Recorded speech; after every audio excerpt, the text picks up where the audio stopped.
Hi everybody and welcome to another video. So in today's video I'm going to use this seemingly immature and childish game, and it is a game for kids, but I'm going to show you how I use this to explain business agility to CEOs, to leaders, to managers, to people in the mix of the work. Now hidden within this seemingly immature game, which I'll explain in a minute, are some wickedly insightful lessons about business agility.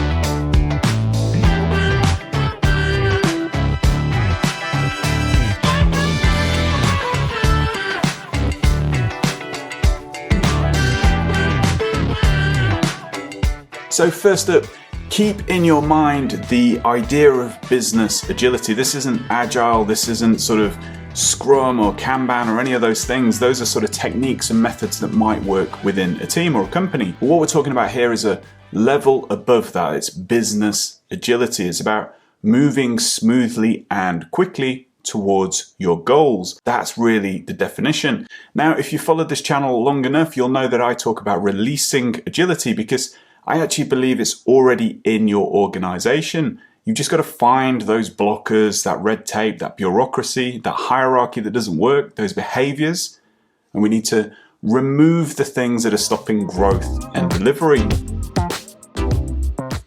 So the game I like to use is this simple match it up game. I don't think you can buy these anymore. I think I got it from Tesco. Yes, this is from Tesco. It's a very simple kids game. I mean, it's designed for like 2 to 3 year olds. And it works remarkably well in the workplace. I don't know what that says about us as individuals in work, but this game is really simple. Essentially, you've got 3 pieces to each puzzle. You've got a sort of picture part of it. You've got a number that obviously matches the number of items, and these 2 clearly don't. And then you have a descriptor at the bottom. 3 simple pieces. So here's how I get started with the game. Now ideally this works perfect in person. It's very, very difficult to do remote. So this is clearly, and I've now got a cat on the table who's come to say hello. Now essentially what we do is we get as many people as we can into a room, and I've run this with 140 people in a room, and it takes a huge amount of facilitation, don't get me wrong, but it still works because the point is we're breaking people into teams. So let's say you've got 12 people in your session. Now ideally what you want to do is you want to mix them up into groups and teams of maybe 3 or 4 people, and ideally mix them with people they're not usually working with. So you don't want them sat with the friends and colleagues. It's not a problem really, but I think some of the lessons are more valuable when you kind of mix it up a little bit. And essentially what you want to do is mix these puzzles up and give people a nice combination of sort of easy ones, hard ones, and maybe 3, 4 or 5 pieces. It works better when you've got 5 because it takes a little bit longer. Remember, step 1 of releasing agility is to paint the picture. This is the picture. It's a painted picture of the future. This is what we're trying to build. It's a true north. And it's really important that people can see with clarity what it is they're trying to achieve. So if we're trying to release business agility, do a change transformation, move to a new way of working, whatever it is that we're trying to do, it's really important that we paint a rich, compelling, interesting picture of that future. So set the puzzles out, have them all built, and then what we want to do is we want to ask each of the teams to essentially break the puzzles apart, turn them upside down.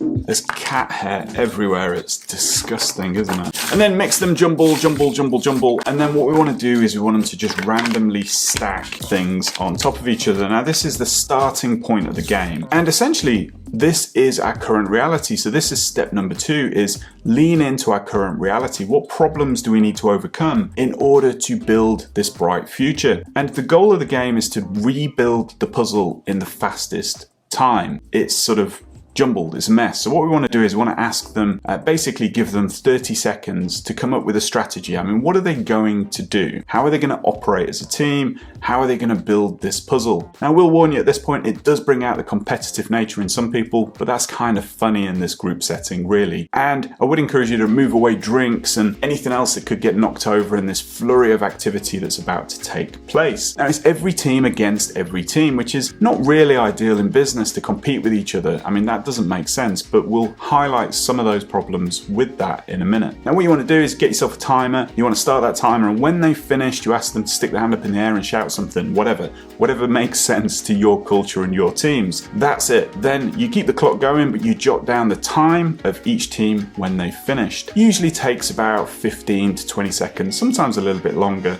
depending on your puzzles and the number of people that you've got. When you say go, obviously they start turning it over and building this puzzle. Stick the hand up when they're done, and we calculate that. We put it onto a whiteboard or a sheet of paper or whatever, some way of measuring that. Then at the end of each round, we ask them to reflect what lessons, what did they see, what did they observe, and we keep a note of these things on a whiteboard, flip chart, whatever. Then we give them another 30 seconds or maybe a minute or however long it takes actually to come up with another strategy. Are they going to do the same thing again? Are they going to try something different?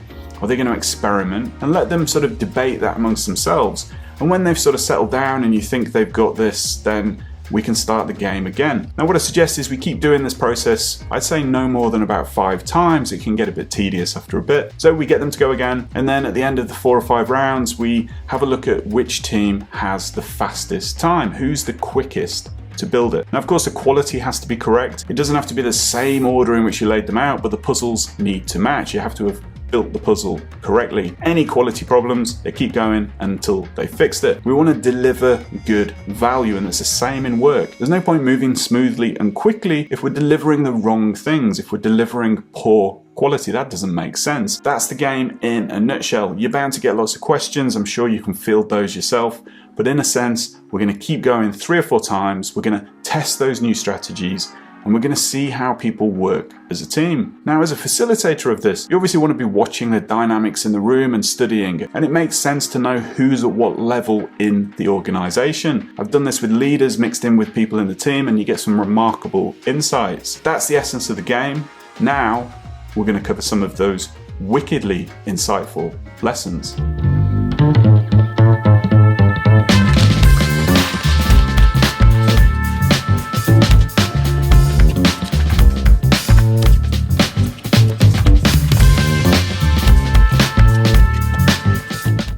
So as you go through this, what you'll see is that some people will start by, putting the edges together. Some people will start by, assigning colors to various people. And usually when there's sort of 5 puzzles and maybe there's 4 people in each team, we're going to see some times of around 12 to 18 seconds in order to run the game. And usually the winning time is somewhere around 10 to 12 seconds, which is pretty remarkable. It doesn't always start that way. Sometimes it starts at like 28 seconds, 30, and sometimes the results get worse, which is one of the lessons which we'll cover in a minute. Once you've run the game, get everybody to sit back down and then reflect on it. Ask them, what have you learned? What do you think? How does this relate to business agility? How can we take some lessons from this seemingly childish game and replicate them into our business world? Now, what you find when you ask this and we do this reflection, the majority of the lessons which we're going to cover in a minute, which you need to sort of give back to the team as sort of a takeaway, is they've been spotted already and people have identified many of them. However, there's usually 3 or 4 that they haven't identified. Now, the dynamics in the room, you might have some sort of dominating individuals, of course. You might have some quiet people. You might actually have some people who don't want to take part, and that's fine. They can just observe and tease out maybe some of those lessons themselves. So let's jump in to each of the lessons. Now, there's quite a few, so I'm going to rattle through these fairly quickly. And of course, there's an associated blog post in the show notes below. And of course, if you haven't already watched the Releasing Agility video, then there's a link here somewhere on the screen. So the key obvious lesson is that we need to know what it is we're building. I mean, that's the first step of releasing agility, the painted picture. And what we often find is people say it's really helpful, obviously, to know what we're building. But often, and this is an important lesson, we don't know how to build it until we've tried to build it. And the thing is, we're not going to get it perfect first time. So sometimes we have to try building the things that we're building, the products, the services, the software, whatever it is, in order to truly understand it. And that's what we often see is the first time round, it's a bit chaotic, it's a bit jumbled, people are, grabbing each other's pieces and various different things are happening. And often we get people reflect that. They say, only after we've built it once did we really truly understand what we were actually trying to do. Very simple puzzle, but even so, that sort of practice of actually building it allows teams to get better. And this is a very valuable lesson. We have to take the time to practice, to try and to iterate as we go through. And really that's what business agility is about learning and improving. And we're not going to know right from the start what perfect looks like. So we should never really aim for that. Instead, small, careful experiments, small, careful iterations so that we can improve and get better and truly understand our work.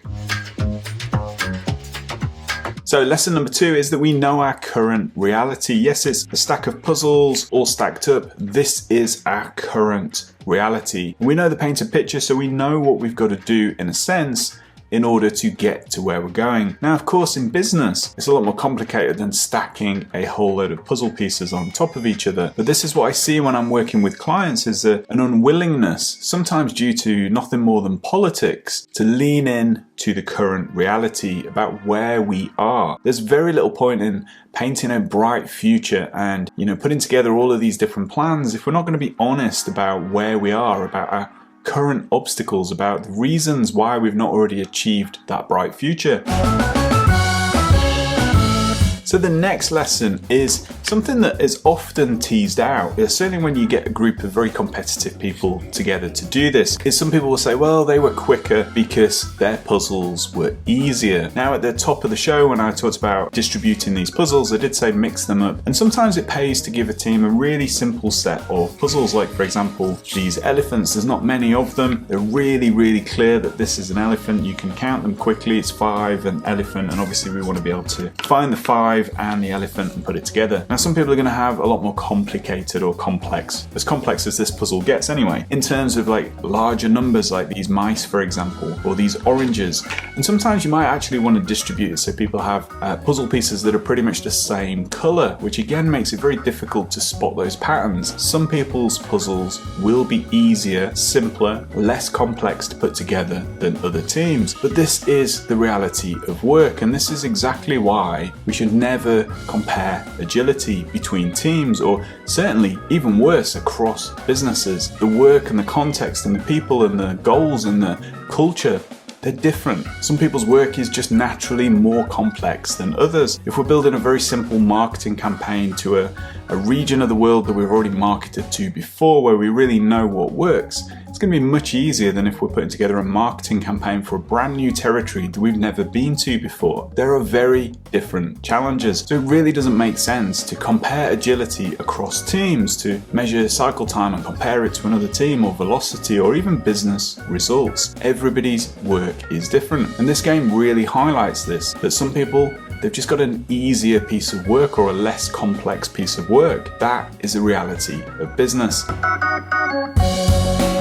So the next lesson is that actually not all teams are equal. And it's very similar to the previous lesson in a sense, is that the construct of the teams, the skills, the experience, the aptitude, the behaviors, they're all going to be different. And that's really the way of the world. Every team is different. Every team has a different set of unique people that it brings to the problems. And what we see with this game is we see that some people are just really, really good at pattern matching, or they're insanely good with their hands. They're very dexterous in the way that they're able to manipulate things. Whereas other people are a little bit slower and steadier. It takes them a little while to see what's going on and piece it together. Now, of course, here you've got team dynamics as well, which is a really important part of this puzzle, is how are the team working together? Do they really get to know each other? Who's really good at which bit? Now, some people might just be really insanely good at finding the numbers and lining them up, while other people go for the pictures and get them in place. It all depends on the strategy they've chosen. And some teams, they just work really well together really quickly, which is why I encourage you to split the teams up. So you're working in this game with people you might not normally work with. Therefore,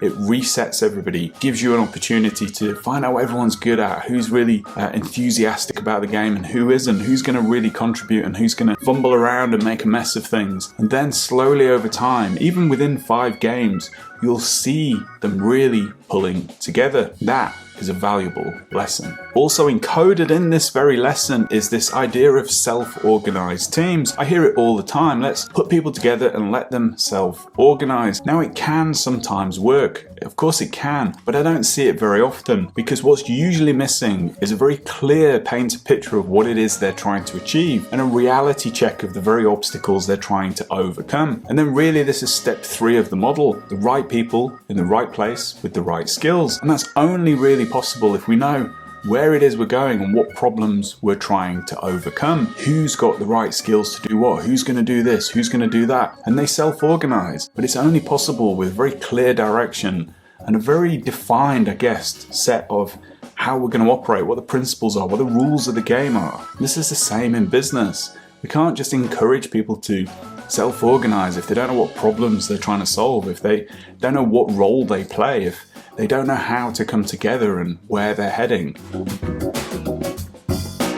So the next lesson is that this doesn't actually take very long to run. I mean, you're talking maybe 10, 25, 30, maybe 40 seconds at a push to actually run the experiment, to do the work. Now, what's really interesting is when you pause in between each of the games and you ask them to come up with a strategy, is you see the teams coming together and saying, oh, you know what, I think we should start with the edges, or I think we should just go for one at a time, or you do these or you do that. And usually what happens is people say, no, I don't think that'll work, I think we should do this, or no, I don't think that will work, I think we should do this. So particularly when you get leaders and managers in the room and you get them doing this, there's sometimes that innate competition that comes between them if they're in the same team. Or it's the leader says, oh, I think we should do this, and everyone says, yeah, great idea, only because they're the leader. And we want to try and tease that away, because let's face it, leaders and managers don't always know best. And some of the best ideas come from the people who are doing the work. And what's really important about this is they can often spend 5, 6, 7, even 8 or 10 times as long discussing what the strategy is than it would be to just write it down and try it. It takes 20, 30 seconds max to get feedback about whether that worked. Now, of course, in work, not all experiments are that quick and not all of them can be run as safely as this. But the essence is that we often spend so long deciding and fighting and shouting down other people's ideas than it would be to actually just run the experiment, to run it, to do the work, and then see whether or not it worked. So another lesson here is that we understand what done looks like. We know when we've finished. Now, it's not always possible to codify what we expect, and let's face it, we don't always get what we expect, but we should have some way of measuring whether or not we're succeeding. And I see this often as change transformations and agile transformations where it's really not clear what success looks like. They're often measuring velocity, cycle time, all of the what I would call productivity measures.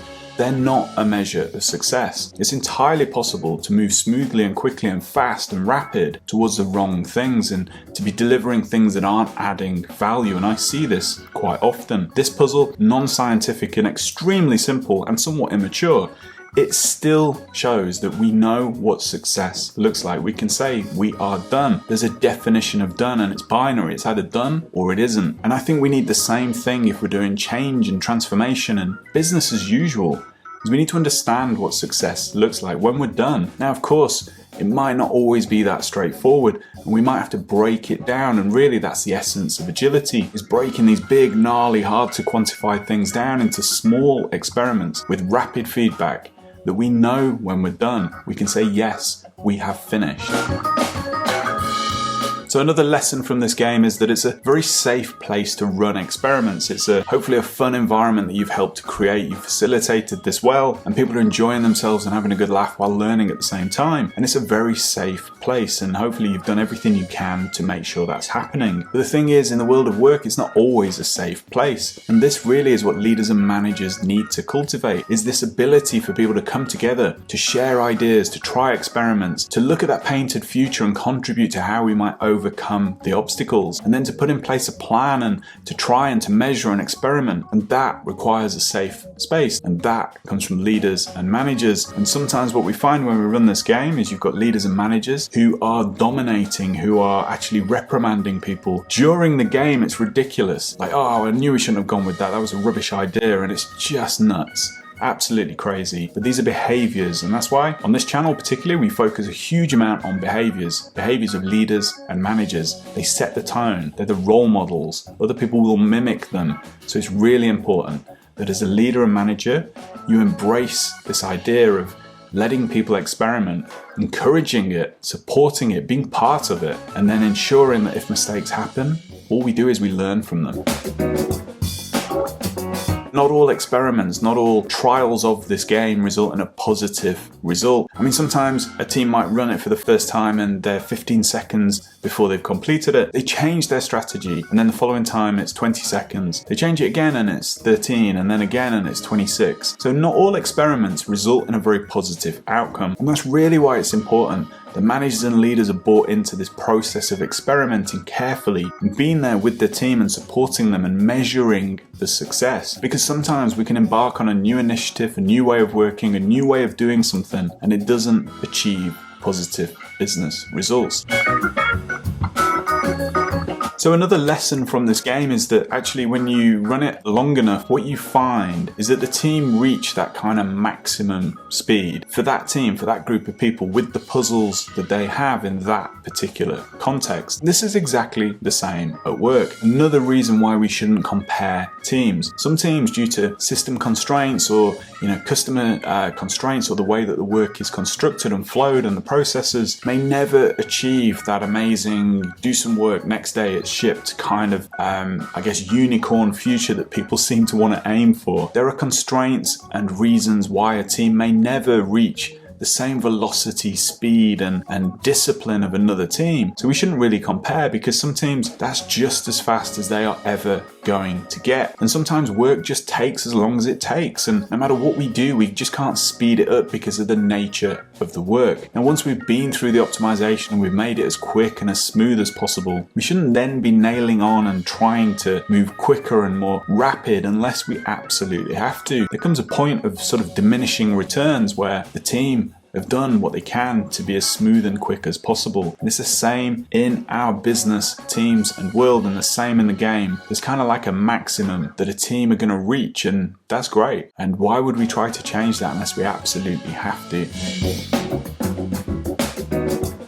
So another lesson that we see here, and I'll give you a clue, this is actually how to succeed at this game. Teams, at the end of every game, we encourage them to change their strategy. Do you want to change your strategy? Do you just want to try again and do the same thing? And the majority of teams, they change their strategy, they change their plan. They try something different and they get a spurious result, or actually sometimes a positive result. But the teams that really succeed and win at this particular childish game are the teams that pick a strategy that just feels right, seems to solve their problems about who's doing what at what time, and they stick with it and they practice and they get better and faster each time. That is usually the outcome, not always, but usually. And it's exactly the same in work. When I go and work for a client, usually everybody's suffering from initiative fatigue because we've tried this new way of working, we've tried this, we've done this, we've blah, blah, blah. They're tired, they're fed up of these different initiatives. The world changes for them every 6 months to a year. There's a new plan, a new strategy, a new market, and blah, and things don't seem to be getting better. If anything, they're often getting worse. And that is exactly the lesson from this,